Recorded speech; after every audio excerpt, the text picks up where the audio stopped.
வார்த்தை ஏதும் பேசிட தோணல வாழ்வே இனி நீ தாண்டி காலம் அது பேசுற மாதிரி நானும் என தாரண்டி மொத்த சன்மம் ஒன்று போக கொஞ்சம் பாரண்டி.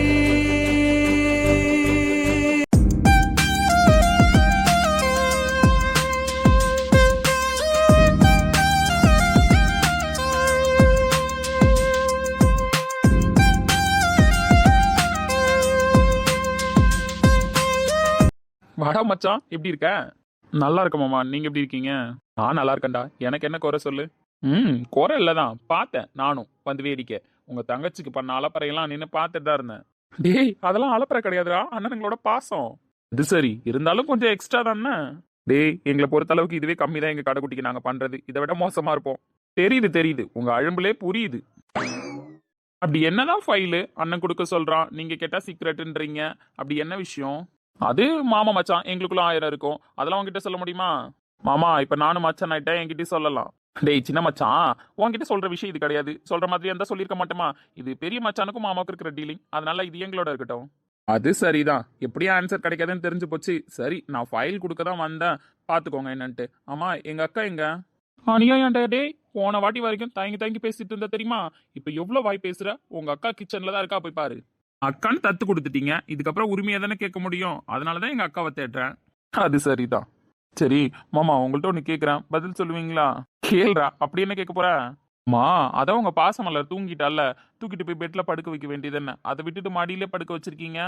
அவ ஃபீவர் டைம்ல எல்லாம் தனியா படுத்திருந்தா தூங்க மாட்டாடா, ஏதாவது அணத்திக்கிட்டே இருப்பா. அதனாலதான் அவ இங்கே படுக்க வச்சிருக்கேன். அணத்திக்கிட்டே இருந்தா கொண்டு போய் சாமி ரூம்ல பெட்டை போட்டு படுக்க வைங்க. இதெல்லாம் உங்களுக்கே ஓவரா இல்லையா?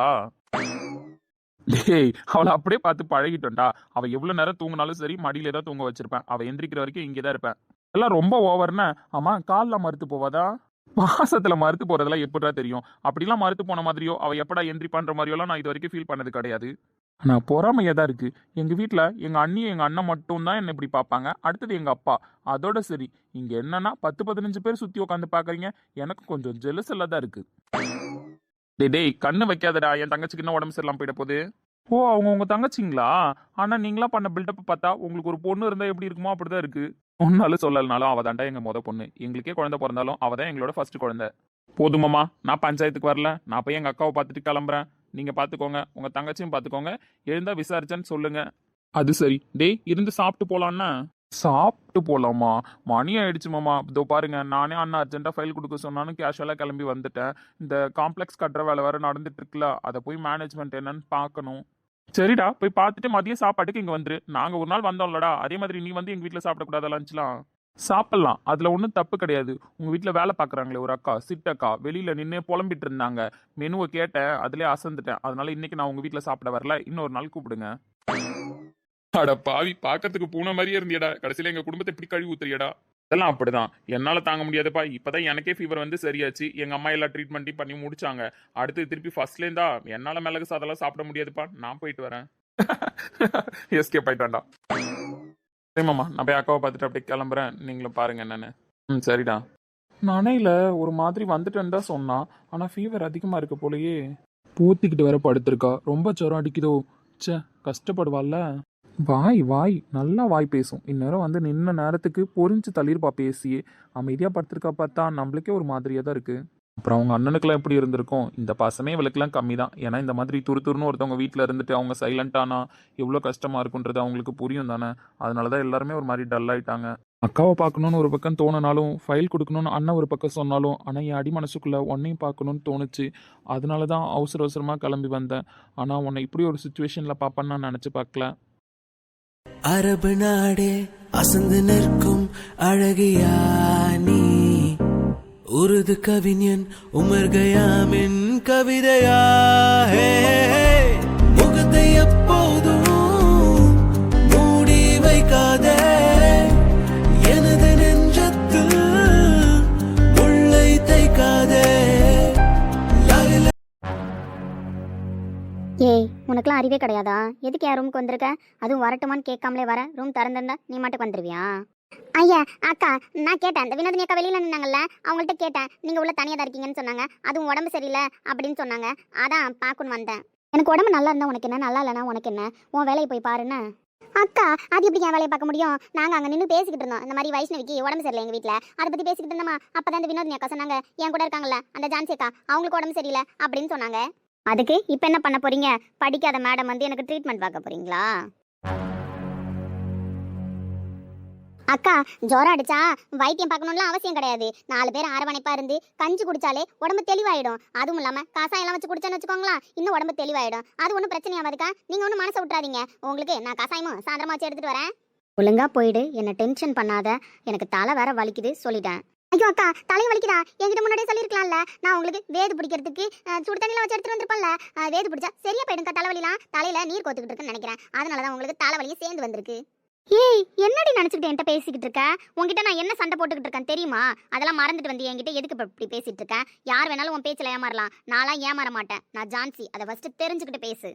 அக்கா சண்டை போடுறது சிரிச்சு பேசுறது இதெல்லாம் உடம்பு சரியில்லாதப்ப பார்க்க கூடாதுக்கா. நம்மளுக்கு தெரிஞ்சவங்களா இருந்தாங்கன்னு வச்சுக்கோங்களா, அவங்களுக்கு உடம்பு சரியில்லை அப்படின்னா கூட இருக்கிற நம்மளாம் உதவாம வேற யாருக்கா உதவிட போறான்? இதோ பாருங்களா, நீங்க என்கிட்ட என்ன சண்டை வேணாலும் போட்டுக்கோங்க, அதை பத்திலாம் எனக்கு கவலை இல்ல. எங்க ஊர்லலாம் எப்படி இருப்பாங்கன்னு வச்சுக்கோங்களா, யாராவது ஒருத்தவங்க இப்படிதான் வெட்டு குத்துன்னு கூட சண்டை போட்டுப்பாங்கக்கா. ஒருத்தவங்களுக்கு ஒருத்தவங்க வெட்டி கூட இருப்பாங்க. ஆனா அது எல்லாத்தையும் மறந்துட்டு அவங்க வீட்டுல ஒரு நல்லது நடந்தாலும் கெட்டது நடந்தாலும் ஆளா போய் வெட்டு வாங்கினவன் தான் நிப்பான். ஏன்னா அவங்க பழகின பழக்கம் அந்த மாதிரி இருக்கும். விட்டு கொடுக்க கூடாது சாதி சனத்தை, கூட இருக்கிறவங்கள விட்டு கொடுக்க கூடாது அப்படின்னு எல்லாரும் ஒத்துமையா தான் கிடப்பாங்க இந்த ஊர்லலாம்.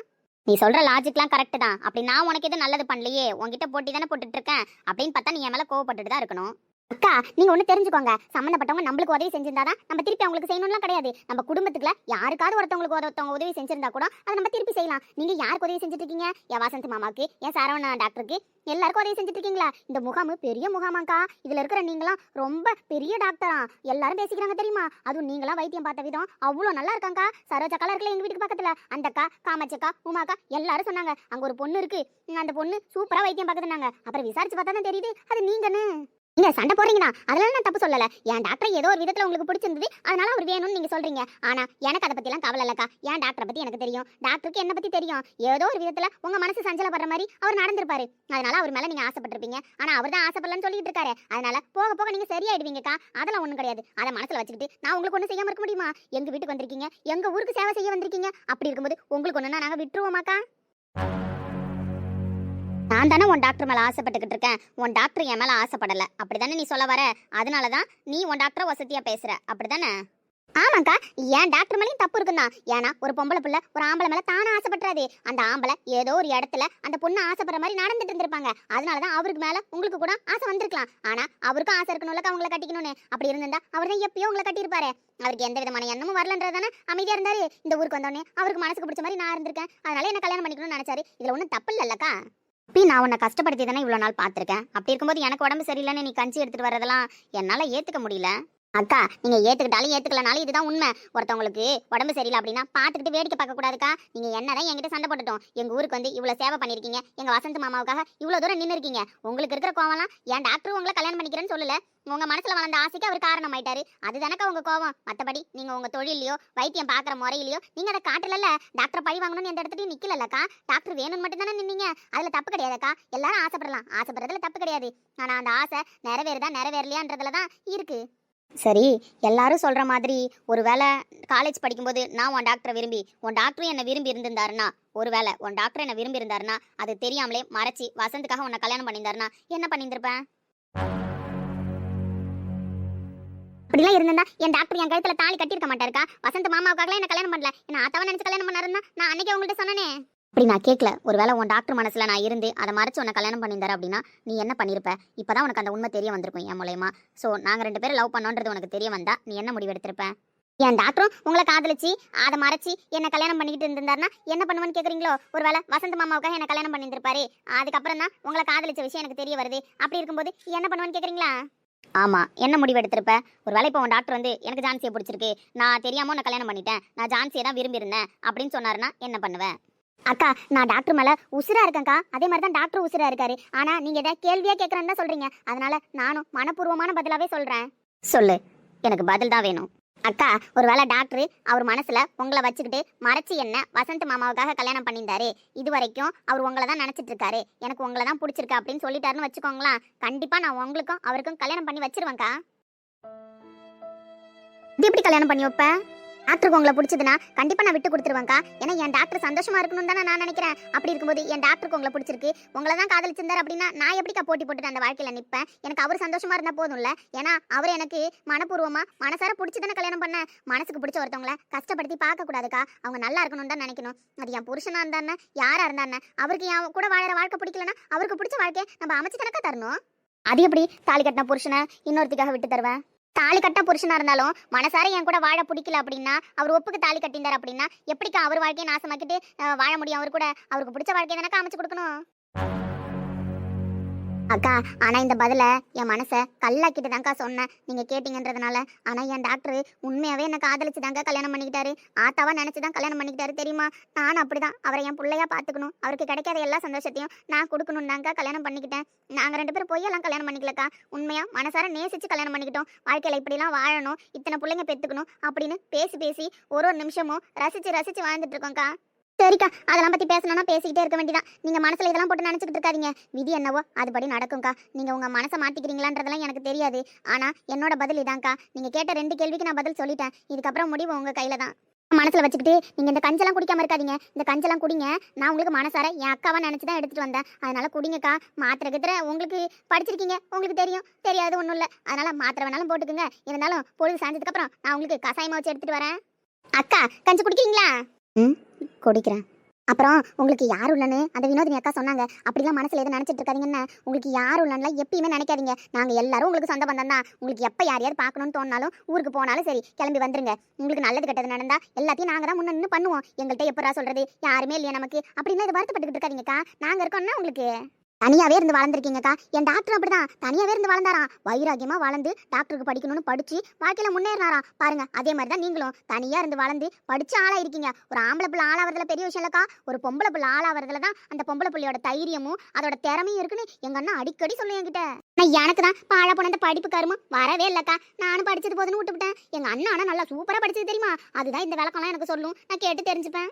அதனால நீங்க படிச்சது ரொம்ப பாராட்ட வேண்டிய விஷயம்க்கா. யாருமே இல்லாம இந்த அளவுக்கு தைரியமா ஒரு ஆளா நின்று வந்திருக்கீங்களே, உண்மையிலக்கா சந்தோஷமா இருக்கு தெரியுமா கேட்கும்போது.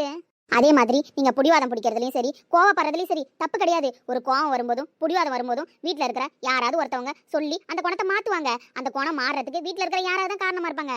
பிள்ளைங்கன்னா அடம் பிடிக்கதாக்கா செய்யும். ஆனா அதெல்லாம் பெருசா எடுத்துக்காம வீட்டுல இருக்கிறவங்க நல்லது கட்டது சொல்லி வளர்ப்பாங்க. உங்களுக்கு யாரும் இல்ல நல்லது கட்டது சொல்றதுக்கு. அதனாலதான் உங்களுக்கு கோவம் வருது. ஏதா இருந்தாலும் எடுத்து தெரிஞ்சு பேசுறீங்க. இனிமேல் நாங்களா இருக்கோம்ல, நல்லது கட்டது எல்லாம் சொல்லி தரோம். நீங்க கேட்டுக்கோங்க. உங்க மனசுக்கு தோணுன மாதிரி நீங்க பண்ணுங்க. அந்த மாதிரி யாரும் இல்லைன்னு வருத்தப்படாதீங்கக்கா. நாங்க எல்லாரும் உங்க குடும்பம் தான், சரியா? ஆனா ஒரு தப்பு பண்ணு வச்சுக்கோங்களா, எங்க அம்மா எங்க அப்பத்தாலாம் கையை ஓங்கிட்டு வந்துரும். ஆனா எங்க அண்ணன் விடாது தெரியுமா? அடிச்சுலாம் ஒரு பிள்ளைய திருத்தக்கூடாது. அன்பா தான் திருத்தணும். அன்பா சொல்றதுதான் ஆள் மனசுல பதியும். அந்த பிள்ளை அடுத்த வாட்டி தப்பு செய்யாத அளவுக்கு இருக்கும். அடிச்சுலாம் திருத்தினா அந்த அடுத்த வாட்டி அந்த பிள்ளைக்கு பயன் வருமே தவிர அது ஒழுங்கா இருக்கணும்னு நினைக்காது அப்படின்னு சொல்லு எங்க அண்ணன். அதனால எல்லாத்தையுமே அன்பதாக்கா சொல்லணும். ஒருத்தவங்க நம்மள்ட்ட கோவப்பட்டா கூட அவங்கள்ட்ட கோவப்படக்கூடாதுன்னு சொல்லும். நான் அப்படிதான்க்கா வளர்ந்துருக்கேன். சரி விட்டானா பேசிக்கிட்டே இருப்பேன், நீங்க கேட்டுக்கிட்டே இருக்க வேண்டியதான். இந்த கஞ்சை குடிங்க, அப்புறமேட்டு நான் வரேன்.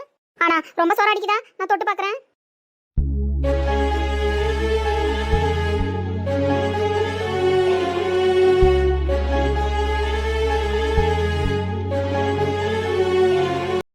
பேசதாங்க அடிக்குது. நான் கசாயம் எடுத்துட்டு வரேன், அதையும் குடிச்சிருங்க.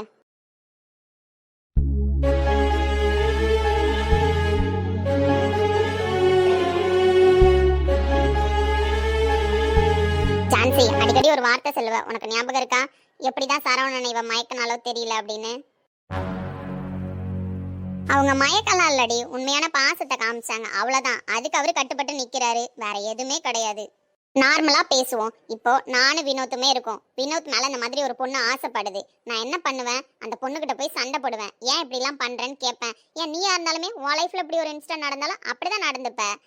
இவங்க எப்படி நடந்துக்கிட்டாங்க பாத்தியா? நீ சொல்ல, இந்த மாதிரி ஒரு பிரச்சனை போயிட்டு இருக்கு. அப்ப அந்த பொண்ணு உடம்பு சரியில்லைன்னா நீயா இருந்தாலும் நானா இருந்தாலும் என்ன பண்ணுவோம்? அப்படியான்னு கூட கேட்க மாட்டோம். நல்லா அனுபவிக்கட்டும், இவளுக்குலாம் இப்படிதான் நடக்கணும் அப்படின்னு தான் நம்மளா சொல்லுவோம். இவங்கெல்லாம் கடவுள் கொடுத்த வரண்டி. இந்த மாதிரிலாம் ஒரு சில கேரக்டர்ஸ் தான் இருப்பாங்க.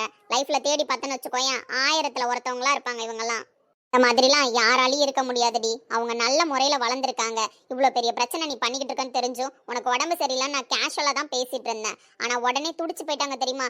ஐயோ எனக்கு தெரிஞ்சாக்கா உடம்பு சரியில்லையா, நான் போய் பார்த்துட்டு வரேன், கஞ்சி வச்சவன் போய் கொடுத்துட்டு வரேன் அப்படின்னு சொல்லிட்டாங்க. எனக்கே ஒரு மாதிரி ஆயிடுச்சு. வந்தா ஹர்ட் பண்ணிடுவியோ என்ன பண்ணுவியோ தெரியலையே, நானே கொண்டு போய் கொடுத்துக்கிறேன்னா அவங்கள்ட்ட எவ்வளோ தூரம் சொன்னேன். ஆனால் அவங்க ஒத்துக்கவே இல்லை. புடிவாதமா தெரிஞ்ச ஒருத்தவங்களுக்கு உடம்பு சரியில்லைன்னு கேள்விப்பட்டதுக்கு அப்புறம் நம்ம எப்படி சும்மா இருக்க முடியும்? நான் போய் பார்த்துட்டு கொடுத்துட்டு வரேன்க்கா. அந்த அக்கா திட்டினாலும் பரவாயில்ல, உடம்பு சரியில்லாமல் இருக்காங்க, நான் போய் பார்த்தே தீர்வேன். அவங்களே எடுத்துட்டு வந்தாங்க கஞ்சிலாம். இந்த மாதிரிலாம் யாரடி இருக்கு? அப்ப நான் தான் சொல்லினேனே, 1000ல் ஒருத்தவங்க. ஏன் இவங்கள மாதிரி இன்னசென்ட்லாம் லட்சத்துல ஒருத்தவங்களா கூட இருப்பாங்க. உங்க கேரக்டர்லாம் கடவுள் அவங்களுக்கு கொடுத்த வரம்டி. அப்படிப்பட்ட வரம் தான் சரவணன் சீனியர் கையில புதையெல்லாம் கிடைச்சிருக்கு. அந்த புதையில அவர் பாதுகாக்கணும்னு நினைச்சுதான் இது வரைக்கும் வாழ்ந்துட்டு இருக்காரு. அவரை புதையலாதான் அவங்களும் பார்த்துட்டு இருக்காங்க. அதனால அவங்க 2 பேரும் தாண்டி மேட் ஃபார் ஈச் அதர். இதுக்கப்புறமும் இதுதான் ரியாலிட்டின்னு நீ புரிஞ்சுக்கல அப்படின்னா ஒண்ணுமே பண்ண முடியாதுடி. இப்படிப்பட்ட ஒரு கேரக்டருக்கு தான் நீ துரோகம் பண்ண போறியா, இப்படிப்பட்ட ஒருத்தவங்களோட வாழ்க்கையை தான் தட்டி பறிக்க போறியான்னு நீயே முடிவு பண்ணிக்கோ. மட்டும் நல்லா இருக்க கூடாதுன்னு நினைச்சேன்னு வச்சுக்கோயேன், நீ எப்படி சின்ன வயசுலேருந்து தனிமையில வாழ்ந்தியோ அதே தனிமை தான் உன்னை அதுக்கப்புறமும் துரத்த போகுது. இதே அவங்க நல்லா இருக்கணும்னு நினைச்சு நீ நல்லா இருங்க அப்படின்னு சொல்லிட்டேன்னு வச்சுக்கோயேன், உன்னை விட கொடுத்து வச்சவ இந்த உலகத்திலே யாரும் இருக்க முடியாது. ஏன்னா மொத்த குடும்பமும் உனக்கு பக்கபலமா உனக்கு தோள் கொடுத்து நிற்பாங்க. நீ இழந்த விஷயம் குடும்பத்தோட பாசம் அது மொத்தமா உனக்கு கிடைக்கும் அவங்க மூலயமா. அதுக்கு நான் கேரண்டி. ஏன் நானே ஏதாவது சொன்னா கூட அவங்க இதுக்கப்புறம் விட்டு தர மாட்டாங்க. அவங்க என் குடும்பத்தை ஆளுன்னு தலைக்கு மேலே தூக்கி வச்சுட்டு ஆடுவாங்கடி. இப்படிப்பட்ட ஃபேமிலியை நீ இழக்க போறியான்னு முடிவு பண்ணிக்கோ. நீ விட்டு கொடுக்கறதுனால இப்படி ஒரு அழகான குடும்ப பாசம் உனக்கு கிடைக்க போகுது. அதே நீ அவங்க வாழ்க்கையை தட்டி பறிச்சேன்னு வச்சுக்கோயேன், உன் வாழ்க்கையை ஒன்றும் இல்லாமல் போயிடும். நீ நினச்சிட்டு இருக்கியே ஒரு அல்பத்தனமான விஷயம் அவர் வாழ்க்கையை நாசமாக்கணும்னு, அது மட்டும்தான் உனக்கு நிரந்தரமாக கிடைக்கும். மற்றபடி ஒன்றுமே கிடையாது நீ கோவப்படுறதுல. இதுக்கப்புறம் டிசிஷன் இஸ் யுவர்ஸ் டி. அவ்வளோதான். டேய் கிருஷ்ணா, எப்படிடா இருக்க? நல்லா இருக்கேன்க்கா, நீங்க எப்படி இருக்கீங்க? எனக்கு என்னடா, நல்லா இருக்கேன். இப்படி ஒரு குடும்பத்துல இருக்கும்போது நான் நல்லா இல்லைன்ற ஒரு பதில நினைச்சு கூட பார்க்க முடியாது. தெரியுதுக்கா, நானும் கேள்விப்பட்டிருக்கேன். இந்த குடும்பத்துக்குள்ள வந்து பார்த்தது கிடையாது. ஸ்ரீயண்ணா அஸ்வின் அண்ணா பேசுறதோட சரி, நான் இந்த வீட்டுக்கு வர்றதே இப்போ உங்க மேரேஜுக்கு அப்புறம் தான். தெரியும்டா, அஸ்வின் மாமா சொன்னாங்க. நான் எப்பவோ வந்துட்டேன்க்கா. இந்த பாசம் மலருங்க கஷாயம் கஞ்சிலாம் கொடுத்துட்டு இருந்தாங்களே, அப்பவே அதெல்லாம் நின்று ஓரமா பார்த்துட்டு தான் இருந்தேன். டேய் கிண்டல் பண்ணாதண்ணே, அவ உண்மையிலே உடம்பு சரியில்லைன்னா தாங்க மாட்டாடா. அதனாலதான் அவளை கூட இருந்து எப்பயும் பார்த்துப்பாங்க. புரியுதுக்கா, அண்டர்ஸ்டாண்ட் பண்றேன். அதனாலதான் நடுவில் வந்து டிஸ்டர்ப் பண்ண வேணான்னு ஃபோக்கஸ் பண்ணி பார்த்துட்டு மட்டும் இருந்தேன். எட்டேந்து பார்க்கறதுக்கு நல்லா ஜாலியா ஒரு மாதிரி ஹாப்பியா தான் இருந்தது. இந்த குடும்பத்துல நடக்கிற ஒரு ஒரு விஷயமும் பார்க்கறதுக்கு கண்ணுக்கும் மனசுக்கும் நிறைவா தாண்டா இருக்கும். நல்லாதான்க்கா இருந்துச்சு. இப்படிப்பட்ட குடும்பத்துல ஒரு நாளாச்சும் வாழ்ந்துட மாட்டோமான்ற ஏக்கத்தை கொடுக்குற அளவுக்கு தான் இருக்காங்க. இதுக்கு என்னடா, எப்பவும் இங்கே வந்து இரு. ஒரு நாள் ஃபுல்லா வந்து இருக்கணும். வரேன் ஒரு நாள் பிளான் பண்ணி. சாப்பிட்டு போலாம். ஐயோ, மிளகு சாதம் தானே, மெனுவை எப்பவோ கேட்டுட்டேன். நான் வரலப்பா இந்த ஆட்டத்துக்கு. மாமாவும் சாப்பிட்டு போன்னு தான் சொன்னாங்க. இருந்தாலும் நான் வேணான்னு சொல்லிட்டேன். உடம்புக்கு நல்லதுடா, உடம்பு வலிலாம் கேட்கும். மிளகு ரசம் மிளகு சாதம் இதெல்லாம் கரெக்டு தான். நீங்க போன வாரம் வீட்டுக்கு வந்தீங்கல்ல, அப்பதானே இதெல்லாம் சாப்பிட்டு உடம்பு தேத்துனேன். போதும்க்கா, திருப்பிலாம் ஒரு ஃபீவர் மெனுவை என்னால கேட்க கூட முடியாது. சரி சரி, பயப்படாத. இன்னொரு நாள் ஃபுல்லா நான்வெஜ் செஞ்சுட்டு விருந்து ஏற்பாடு பண்ணிட்டு கூப்பிடுறோம், அன்னைக்கு வரலாம். அக்கா, உங்கள்கிட்ட பேசும்போது எனக்கு ஒரு மாதிரி ஃபீல் வருதுக்கா. அது ஏன்லாம் எனக்கு புரியல. எனக்குமே உங்களை ஒரு 4 நாள் ஆயிடுச்சா பார்க்கணுன்னு தான் தோணுச்சு. ஆனால் எப்படி வர்றது, வந்தால் என்ன நினைப்பாங்க அப்படின்லாம் தெரியல. அதனால தான்க்கா வரல. ஏன்டா, உனக்கு பார்க்கணும்னு தோணாவா? அதில் தப்பு கிடையாதே. யார் என்ன சொல்ற போறாங்க? யாரும் எதுவும் சொல்ல மாட்டாங்க தான். இருந்தாலும் எனக்கு தான் வர்றதுக்கு ஒரு மாதிரியா இருந்துச்சு. அதெல்லாம் ஒன்றும் இல்லடா கிருஷ்ணா, எனக்கும் உன்னை பார்க்கணும் போல தான் இருந்துச்சு. நேற்று தான் அஸ்வின் மாமா கிட்ட சொன்னேன். அப்புறம் அவங்களே சொன்னாங்க நாளைக்கு ஃபைல் எடுத்துட்டு வர விஷயமா கிருஷ்ணா வருவான், அப்போ பார்க்க தானே போற அப்படின்னு சொன்னாங்க. ஆமா, ஸ்ரீநாதன் எப்படி இருக்காரு? நல்லா இருக்காங்கக்கா. எங்க அவங்க லைஃப்பை தான் ஸ்டார்ட் பண்ணவே மாட்றாங்க. என்ன ரீசனும் புரிய மாட்டுதுக்கா. ஃபீல் பண்ணாதடா, எல்லாமே நல்லபடியா அமையும். அம்மாவும் நீங்க பேசிட்டு இருந்ததை ஏதோ கேட்டாங்க போல. மகா ஒரு நாள் வீட்டுக்கு வந்ததுக்கே வீடு தலைகீழ மாறிடுச்சு. ஒரு பொண்ணு நம்ம வீட்டில் இருந்தா உங்களெல்லாம் எப்படி பொறுப்பா பார்த்துப்பான்றது எங்களுக்கு தெரியுது. அதனால மகாவை அடிக்கடி வர சொல்லணும். அப்பதான் உன் அண்ணன் அன்னைக்கெல்லாம் யாராவது கிளாஸ் எடுக்கிறதுக்கு கரெக்டா இருக்கும். உரிமையா அவ சொன்னா பாத்தியா, எங்க அண்ணன் அண்ணி அவங்க வாழ்க்கை நல்லா இருக்கணும்னு. இந்த மாதிரிலாம் யாரா இந்த காலத்துல இருக்கா அப்படின்னு உங்களை நினைச்சு அம்மா ரொம்ப பெருமைப்பட்டுட்டு இருந்தாங்க. ஏன்டா, நான் உங்க வீட்டு பொண்ணு தானே, அதுல நீங்க என்ன டவுட்டா இருக்கீங்களா என்ன? ஏன் எங்க வீட்டு பொண்ணுதான், அதுல நாங்க தப்பு சொல்லல, என்னைக்கும் மறுக்கவும் மாட்டோம். இருந்தாலும் உங்களுக்கு கல்யாணம் ஆனதுக்கு அப்புறம் நீங்க எங்களுக்கு அக்காவா கிடைச்சிட்டீங்க. அதனால உங்களை அப்பப்ப வந்து பார்த்துட்டு போற பாக்கியம் தான் எங்களுக்கு கிடைச்சிருக்கு. இதுவே கல்யாணத்துக்கு முன்னாடி எனக்கு நீங்க அக்காவா இருந்திருந்தாலோ இல்ல சின்ன வயசுல இருந்து என் கூட வளர்ந்திருந்தாலோ அக்கான்றவங்க அம்மா ஸ்தானத்துக்கு சமம்க்கா. அந்த பாசத்தை நான் உணர்ந்து பார்த்துருப்பேன்ல, அந்த பாசம் எனக்கு ஃபுல்ஃபில்லா கிடைச்சிருக்கும்ல. அதை நினைச்சுதான்க்கா வருத்தப்படுறேன். மற்றபடி எப்பயுமே நீங்க என் அக்கா தான், அதுல எந்த மாற்றமும் கிடையாது. ஏன்னா ஒரு நாள் நீங்க வந்துட்டு போன அன்னைக்கு நாங்களாம் அவ்வளோ சந்தோஷமா இருந்தோம். அம்மாவும் அவ்வளோ சந்தோஷப்பட்டாங்க. நீ சொன்னாலும் சொல்லலனாலும் உனக்கு இனிமேல் அம்மா ஸ்தானத்துலையும் நான் தாண்டா இருப்பேன், அக்கா ஸ்தானத்துலையும் நான் தாண்டா இருப்பேன். உனக்கு ஒன்னொன்னும் பார்த்து பண்றதுலையும் நான் தான் இருப்பேன். அந்த பாக்கியத்தை இதுக்கப்புறமாச்சும் கடவுள் எனக்கு கொடுக்கணும். உனக்கு இவ்வளோ தூரம் என்னை பற்றி புரிஞ்சுதே, அதுவே சந்தோஷம் தாண்டா. அந்த ஆள் பற்றின உண்மை தெரிய வர்றப்ப கூட என்ன நீ தப்பா நினைக்காம அக்காவா மனசார நினைச்சிட்டு இருப்பல்ல, அதுவே எனக்கு போதும்டா. என்னக்கா ஃப்ரீஸ் ஆயிட்டீங்க? சும்மா தாண்டா நினைச்சு பாக்குறேன். என் கூடயும் ஒரு தம்பி சின்ன வயசுல இருந்து இருந்திருந்தா நானும் இவ்வளவு ஹாப்பியா இருந்திருப்பேன்ல. தனியாவே வளர்ந்தேன்டா. அதனால தம்பி அண்ணன் இவங்க பாசம்லாம் எனக்கும் தெரியாது. நீங்க கூப்பிடும்போது தான் எனக்கும் அந்த பாசத்தை மனசார உணர்ற மாதிரி இருக்கு. கண்டிப்பாக்கா, இதுக்கப்புறம் அந்த ஃபீல் வராம நாங்க பாத்துப்போம். இந்த வீட்டுக்கு வந்ததுக்கு அப்புறம் எந்த பாசத்துக்கும் குறை இல்லாம தான் வச்சிருக்காங்க. ஏன் அண்ணன் பாசம் கூட முன்னாடியே உணர்ந்துட்டேன். அருள் அண்ணன் அவ்வளவு பாசமா இருப்பாரு. என் கல்யாணத்துக்கு எல்லாம் பண்ணது கூட அவர் தான். தெரியும்ல உனக்கு. கேள்விப்பட்டேன்க்கா. அதுதான் தம்பி பாசத்தை தான் முதல் முறையா உணர்றேன். நீ தான் ஃபர்ஸ்ட் தம்பி எனக்கு. யாரும் தம்பியா இல்ல. அண்ணெல்லாம் இருக்காங்க, அருள் அண்ணன், இப்ப ஸ்ரீநாத் அண்ணன், இவங்களா இருக்காங்க. மத்தபடி தம்பியா நீ தான் கிடைச்சிருக்க எனக்கு. எனக்கும் அண்ணன் இருக்காரு, அக்கான்னு யாரும் இல்ல. நீங்க தான் எனக்கும் அக்கா. என் அக்கான்னு கூப்பிடும்போது அவ்வளவு சந்தோஷமா இருக்குடா மனசுக்கு. இதே மாதிரி அம்மா ஒரு நாள் உன்னை பார்த்தாங்கன்னா சந்தோஷப்படுவாங்க. சரிக்கா, நான் கிளம்புறேன். அப்படியே ஏய், சாப்பாடு தான் வேணான்ட்ட இரு, காஃபி வச்சு குடிச்சிட்டு போலாம். எப்படியும் விட மாட்டீங்க. சரி, காஃபி எடுத்துட்டு வாங்க, நான் குடிச்சிட்டு கிளம்புறேன்.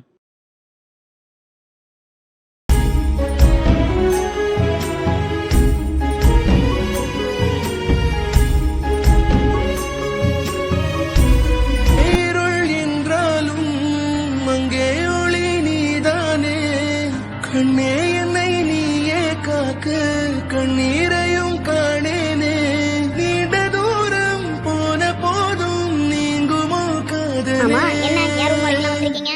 நீ ஏன் நைட்டு நம்ம ரூம்ல தூங்க வரல? நம்ம ரூமா? அப்படின்னு அது எழுதியே இல்லையே. உங்க ரூம் தானே மூச்சுக்கு முன்னொரு தடவை சொல்லிட்டு இருக்கீங்க. அததான் நீ ஒரு மாசமா நம்ம ரூமா ஆக்கிட்டியே. அங்கதானே ஸ்டே பண்ணிட்டு இருந்த. இப்ப மட்டும் என்ன நைட்டு இங்க வந்து தூங்குன?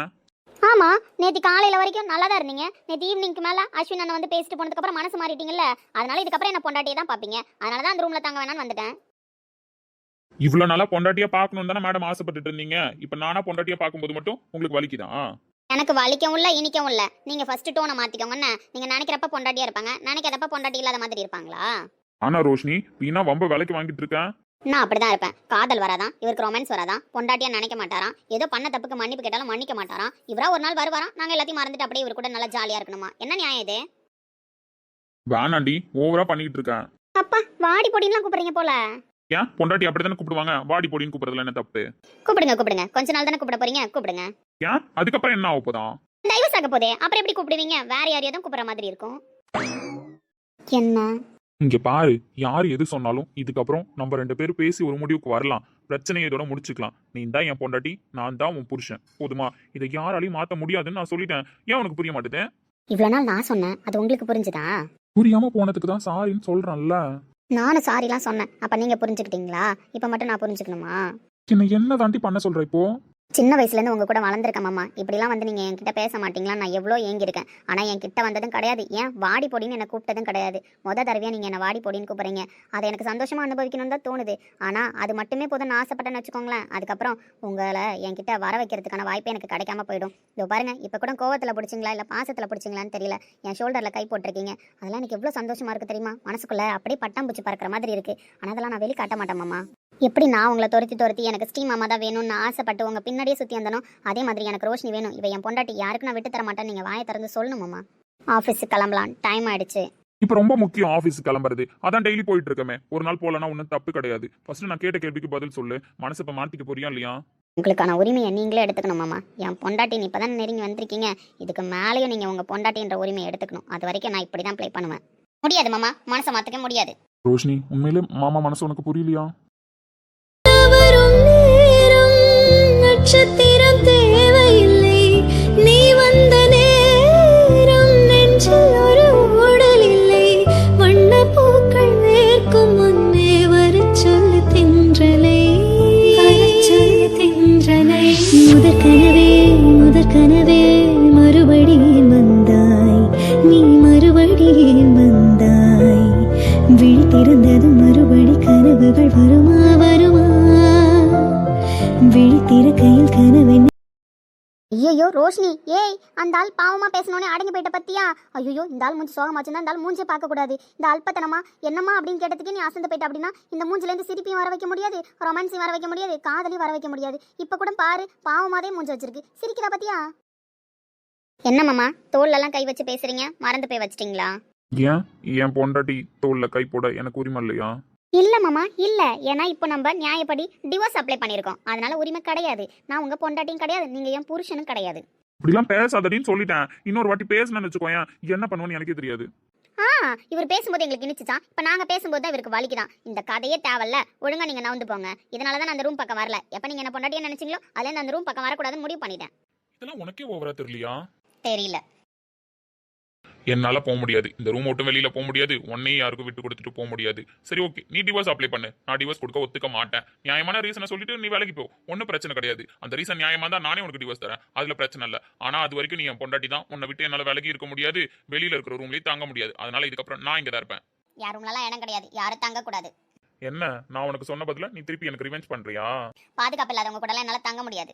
டைவர்ஸ் ப்ராப்பரா கிடைக்கிறதுக்கு முன்னாடிலாம் உன்னை யாருக்கும் விட்டு தர முடியாது. அது வரைக்கும் உன் கூட தான் இருக்க முடியும். அப்ப நீங்க என் புருஷனா எந்த உரிமையும் எடுத்துக்க கூடாது. இது வரைக்கும் நான் புருஷனா நடந்துக்கிட்டேனா? நடந்துக்கலன்றதுதான் பிரச்சனையே. மரமண்டைக்கு புரியுதா?